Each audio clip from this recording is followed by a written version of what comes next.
तो हमारे एक दोस्त थे, जापान में वॉशरूम में गए, बैठे, ऑटोमेटिक सिस्टम, वॉशरूम देखते ही वेलकम किया वॉशरूम। जैसे ही वॉशरूम में गए ढक्कन खुल जाता है उनका ना, वॉशरूम ने उनको वेलकम किया, उनकी खुशी की कोई इंतहा। ये उन्होंने वाकया सुनाया, वो उनका वाकया मैं अपने अल्फाज में बयान कर रहा हूँ। बैठे वॉशरूम पे, बहुत सारे बटन है वहां पे वॉशरूम में। एक बटन है गर्म पानी के लिए, एक है ठंडे ठाट करने के लिए, और भी एंगल वेंगल चेंज करने के लिए। मैं क्या ज्यादा डिटेल में जाऊं तो बहुत मुख्तलिफ किस्म का, बड़ा अच्छा बनाया वो, जापानियों की टेक्नोलॉजी में तो इंतहा है भाई। एक बटन है बूढ़े लोगों के लिए कि कुछ हो जाए तो वो दबा देना। इनको पाकिस्तानी का शौक होता है वो वाला बटन दबाओ जो तुम्हारे काम का नहीं।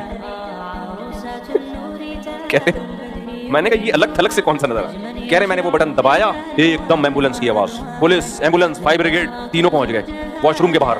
उनके यहाँ एक सिस्टम है ना बहरहाल कि भाई इमरजेंसी, या तो आग लगी है, या किसी को अटैक हुआ है, या कोई चोरी डकैती का वाकया हुआ है, और इंतजार कर रहे हैं वॉशरूम के बाहर। कह रहे मैं निकला अपना नाड़ा वाड़ा टाइट करके, कहते मैंने कहा भाई गलती से दब गया है। कुछ कहा नहीं उन्होंने। हमारी पुलिस होती तो उससे तो गलती से दबा था बटन। हमारी पुलिस ने जो जो चीजें दबानी थी ना, इसकी गलती से नहीं जानबूझकर, ये दोबारा सही बटन दबाने के काबिल भी नहीं रहता।